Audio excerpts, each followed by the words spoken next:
నాకు రిపోర్ట్‌లో ESR high వచ్చింది. అంతే డాక్టర్ స్టెరాయిడ్ ఇచ్చేశారు. అసలు ఈఎస్ఆర్ అంటే ఏంటి? ఈఎస్ఆర్ అంటే erythrocyte sedimentation rate. Unexplained fevers, muscle pains, joint pains ఉన్నప్పుడు యూజువల్‌గా డాక్టర్స్ ఇది అడ్వైస్ చేస్తూ ఉంటారు. ఇప్పుడు మన బాడీలో ఏదన్నా ఇంజరీ లేదా ఇన్ఫెక్షన్ వచ్చినప్పుడు వెంటనే పోలీస్ అలర్ట్ లాగా ఇన్ఫ్లమేషన్ అనేది జరుగుతుంది.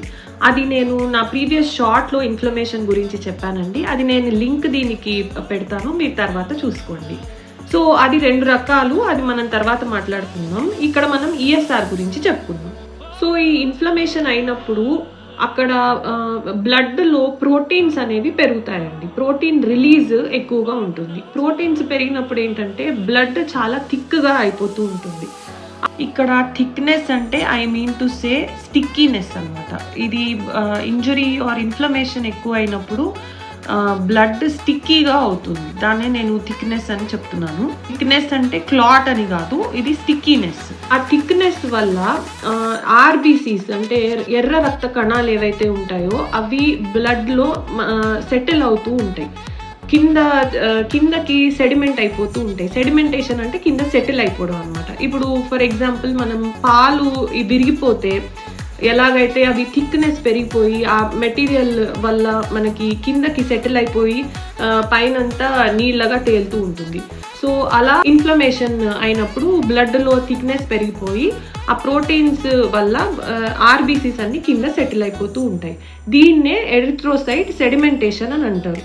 సో రేట్ అంటే అది ఎంత ఫాస్ట్గా మీకు కింద సెటిల్ అవుతుందో దాన్ని రేట్ బట్టి చెప్తారు అన్నమాట. ఇన్ఫ్లమేషన్ ఎంత ఎక్కువగా ఉంటే ఈఎస్ఆర్ అంత హై వాల్యూ చూపిస్తుంది. ఇది నార్మల్ రేంజెస్ మగవాళ్ళలో 0 to 15 mm వరకు ఉంటుందండి. ఆడవాళ్ళలో 0 to 20 mm/h వరకు ఉంటుంది.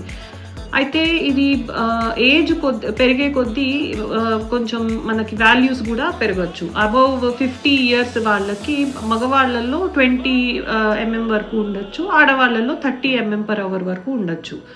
ఇక్కడ mm/h అని ఎందుకు అంటామంటే ఇది ESR we measure it in a tube. So ఈ ట్యూబ్లో మనం బ్లడ్ వేసాక అది ఆర్బీసీ సెటిల్ అయ్యాక రిమైనింగ్ హైట్ ఎంత ఉంటుందో అది మెజర్ చేస్తాం. సో అది లాగా మెజర్ చేస్తాం అండ్ పర్ అవర్లీ అది మెజర్ చేస్తాం కాబట్టి mm/h అని అంటాము. So that is the sedimentation rate of RBC. కానీ ఇక్కడ ల్యాబ్ టు ల్యాబ్ వేరియేషన్ అనేది కూడా మనం చూసుకోవాల్సి వస్తుంది. సో వాళ్ళు ఇచ్చిన నార్మల్ ఆర్ రిఫరెన్స్ రేంజెస్తో మనం మన వాల్యూస్ని కంపేర్ చేసుకోవాలి.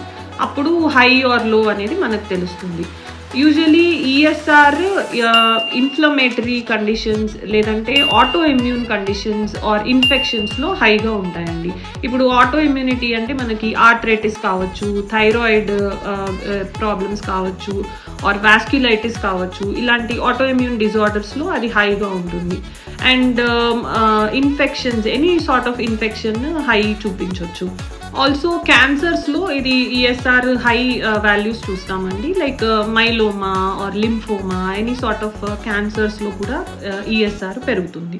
చాలామంది పేరెంట్స్ అడిగేది ఏంటంటే అలర్జీస్లో ఈఎస్ఆర్ పెరుగుతుందా? అలర్జీస్లో కూడా ఈఎస్ఆర్ పెరగచ్చు, కానీ అది మైల్డ్గా పెరుగుతుంది. అంతేగాని చాలా హై ఈఎస్ఆర్ ఉంది అంటే దానికి only allergy might not be the cause. So ఇక్కడ మనము ఇదర్ ఆటో ఇమ్యూనిటీ ఆర్ వేరే ఇన్ఫెక్షన్ ఆర్ ఇన్ఫ్లమేషన్ మనం ఫస్ట్ రూల్ అవుట్ చేసుకోవాలి. చాలా హై ఈఎస్ఆర్ ఉంది అంటే అండర్లైన్ ప్రైమరీ వేరే ఉండొచ్చు. సో ఎలర్జీ కన్నా కూడా ఇన్ఫెక్షన్స్ ఆర్ ఇన్ఫ్లమేషన్స్లో ఇది హై రేంజెస్ మనం చూస్తాము. స్టీరాయిడ్ రోల్ ఏంటి అంటే స్టీరాయిడ్ అనేది యాంటీ ఇన్ఫ్లమేటరీ యాక్షన్ ఉంటుంది కాబట్టి దాన్ని ఇన్ఫ్లమేషన్లో మనం ఎక్కువగా డాక్టర్స్ ఇవ్వడం జరుగుతుంది. సో ఈఎస్ఆర్ హై ఉన్నప్పుడు ఇన్ఫ్లమేషన్ అని దాన్ని ఇండికేటర్ కాబట్టి స్టీరాయిడ్ అనేది ఇవ్వడం జరుగుతుంది. స్టీరాయిడ్ ఈఎస్ఆర్ని తగ్గిస్తుంది, టెంపరీగా అది తగ్గిస్తుంది. కానీ అసలు ఈఎస్ఆర్ ఎందుకు పెరిగింది, ఆ ఇన్ఫ్లమేషన్ ఎందుకు వచ్చింది, దాని రూట్ కాజ్ అనేది మనకు తెలియాలి. అప్పుడు అంటే ఇప్పుడు సపోజ్ ఫైర్ వచ్చింది, ఫైర్ ఎక్స్టింగ్విషర్ అనేది వచ్చి దాన్ని ఆపుతుంది, కానీ ఫైర్ ఎందుకు వచ్చిందో మనకు తెలియాలి కదా. సో సేమ్ అలాగే ప్రైమరీ ఎందుకు అంటే రూట్ కాజ్ ఏంటి అనేది మనకు తెలిస్తే ఆ ప్రైమరీని ఫస్ట్ మనం ట్రీట్ చేసుకోవాలి. తర్వాత ఇవన్నీ వస్తాయి. సో ఇది సిమ్టమాటిక్గా మనకి పనికొస్తుంది. అలా అని కొన్ని డిజీజెస్లో మాత్రం steroid is the primary line of treatment. So అందుకే కంపల్సరీ డాక్టర్ ప్రిస్క్రిప్షన్ అనేది స్టిరాయిడ్కి ఉండాలండి. ఎప్పుడు కూడా వితౌట్ ప్రిస్క్రిప్షన్ స్టిరాయిడ్ తీసుకోకండి. We should always go by doctors prescription for any sort of steroid treatment. ఇంకోటి డౌట్ ఏమొస్తుందంటే ఈఎస్ఆర్ హై ఉంటే క్యాన్సరా అని అడుగుతుంటారండి. కాదు, ఈఎస్ఆర్ హై ఉంటే క్యాన్సర్ అని అసలు కాదండి. ఇది నేను చెప్పినట్లు ఇన్ఫ్లమేషన్, ఇన్ఫెక్షన్స్లో, ఎనిమియా, టీబీ, మామూలు ఆటో ఇమ్యూన్ డిజార్డర్స్లో కూడా చాలా వాటిల్లో ఈఎస్ఆర్ పెరుగుతుంది. సో ఈఎస్ఆర్ ఒక్కటే పెరిగిపోతే క్యాన్సర్ అని కాదు. అది దానికి చాలా వేరే సిమ్టమ్స్ చాలా చూస్తారు, వేరే టెస్ట్లు కూడా చాలా చేస్తుంటారు. అవన్నీ ఉంటేనే వాళ్ళు ఒక డయాగ్నోసిస్కి వస్తారు. సో ఈఎస్ఆర్ పెరిగిపోయిందని క్యాన్సర్ ఉందేమో అని భయపడాల్సిన అవసరం లేదు.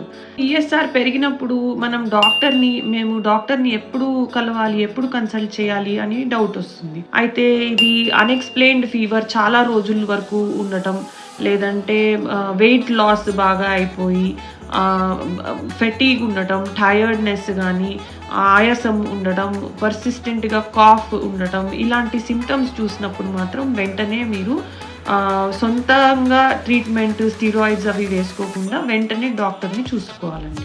ఈఎస్ఆర్ బాగా హై ఉండి మీకు సిమ్టమ్స్ కూడా చాలా అన్ఎక్స్ప్లెయిన్డ్గా ఉంటే అప్పుడు మీరు డెఫినెట్గా డాక్టర్ని కన్సల్ట్ చేయాల్సి వస్తుంది. ఈఎస్ఆర్తో పాటు సిఆర్పి కూడా పెరుగుతుందా అనేది ఇంకో క్వశ్చన్. సో సిఆర్పి అనేది మళ్ళీ టోటలీ వేరే టాపిక్ అండి. We will discuss that in our next session or next video. So ఇప్పటిదాకా మీకు ఈఎస్ఆర్ గురించి ఇంకా ఏమన్నా డౌట్స్ ఉంటే కామెంట్ చేయండి.